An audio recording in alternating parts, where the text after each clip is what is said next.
मीरपुर नाम के शहर में तेजस अपनी पत्नी नीरू के साथ रहता था।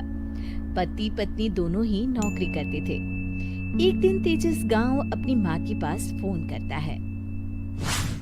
हेलो, प्रणाम माँ। जीते रहो माँ, तुम दादी बनने वाली हो हैं? अरे वाह, ठीक है बेटा, मैं कल ही आती हूँ। जब माँ जी शहर पहुंची तो बेटे बहू ने बहुत अच्छे से स्वागत किया। लीजिए माँ जी चाय। अरे गर्मा गर्म पकोड़े ले आओ माँ के लिए। नीरू रसोई में गई और 2 मिनट में ही पकोड़े ले आई। जी ये लीजिए। बहू जादू से बनाए हैं क्या? अभी तो रसोई में गई थी। यम्मी। माँ जी, शीला रसोई में पकोड़े तल रही है, मैं बस लेकर आई। हे भगवान, मेरा धर्म भ्रष्ट कर दिया तूने। अब तो गंगा जल से शुद्धिकरण करना होगा। दूसरे दिन, माँ जी मैंने नाश्ता बना दिया है, ऑफिस जा रही हूँ। पर अभी तो घर का सारा काम पड़ा है। शीला आती ही होगी, झाड़ू पोछा बर्तन कपड़े वो सब कर लेगी। हमारे जमाने में घर का सारा काम हम ही करते थे। जी माँ जी, आप बहुत होशियार हैं, मैं घर ऑफिस दोनों नहीं संभाल पाती।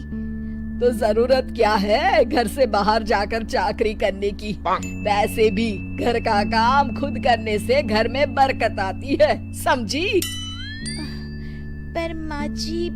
पर वर कुछ नहीं, इस महीने की पगार मिले फिर ऑफिस बंद है। हाँ। रात को नीरू तेजस से कहती है, सुनिए जी, माँ जी बोल रही थी कि मैं नौकरी छोड़ दूं। वैसे ठीक ही तो है, अभी तुम्हें आराम की जरूरत है। फिर भी आराम कहाँ, शीला को छुड़ाने के लिए बोल रही थी।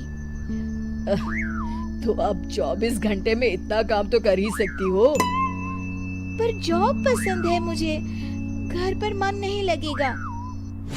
अगले दिन जब दोनों ऑफिस के लिए निकल रहे थे, मेरी तो कोई कीमत ही नहीं है इस घर में। माँ जी, आजकल महंगाई बहुत है, रहन सहन भी बदल गया है, दोनों नौकरी करते हैं तभी ठीक रहता है। अच्छा, तू कहना क्या चाहती है? मेरा बेटा तुझे बिठा के खिला नहीं सकता? तू ही इस घर का खर्च चला रही है, हैं? नहीं माँ जी, मेरा वो मतलब नहीं था। मतलब खूब समझती हूँ, ये बाल धूप में सफेद नहीं किए मैंने। हाँ। अब तो ये रोज का काम हो गया था। तेजस भी रोज की झिकझिक से परेशान हो गया था। एक दिन उसने कहा, नीरू, वैसे भी तुम्हें मैटरनिटी लीव मिलने वाली है, तो अभी से ही छुट्टी ले लो। पर क्या, मेरी सैलरी अच्छी खासी है। आखिर नीरू ने रिजाइन कर दिया। जब बच्चा हुआ तो घर में सब बहुत खुश हुए। कुछ दिनों बाद तेजस फाइल देख रहा था। क्या हुआ तेजस, कुछ परेशान लग रहे हो? अब हाँ, वो हमारी जितनी सेविंग्स थी वो तो हॉस्पिटल में और छठी के फंक्शन में खत्म हो गई है नीरू। और अभी वैसे मंदी चल रही है तो मैं बोल रही थी कल मुन्ना को हेपेटाइटिस का टीका लगवाना है। नीरू, क्या पोस्टपोन नहीं कर सकते? नहीं जी, बिल्कुल नहीं। अब तेजस को समझ में आ रहा था कि उससे गलती हुई है। पैसों की कमी का असर घर के माहौल पर भी पड़ रहा था। अगले दिन, बेटा मेरा चश्मा और ये दवाइयाँ ले आना, पर्चा देते हुए माँ जी ने कहा। जी। तेजस, मुन्ना के लिए दूध का डिब्बा और डायपर भी ले आना, और ये किराने के सामान की लिस्ट है, इसे भी लाना है। तेजस गुस्से में लिस्ट मरोड़कर फेंकता है और चिल्लाता है, पैसे क्या पेड़ पर उगते हैं? ये ले आना, वो ले आना। अरे पर ये जरूरत का सामान ही है। वो गुस्से में बिना कुछ कहे ऑफिस चला गया। अरे अरे लंच तो ले जाइए। नीरू दौड़कर डिब्बा पकड़ाती है। एक दिन खाना खाने के बाद, नीरू,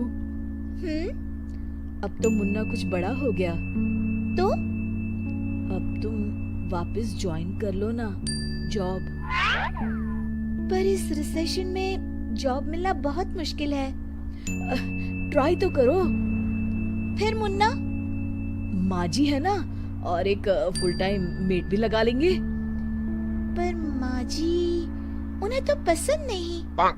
तभी माँ जी वहाँ आ जाती है और प्यार से नीरू के सर पर हाथ फेरते हुए बोलती है, अब मेरी समझ में आ गया बहू, पहले के और अब के समय में अंतर है।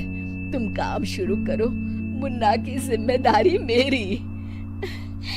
मेरी प्यारी माँ जी। ये कहकर नीरू उनके गले लग गई। शिक्षा, परिवर्तन संसार का नियम है, हमें भी समय के साथ चलना चाहिए।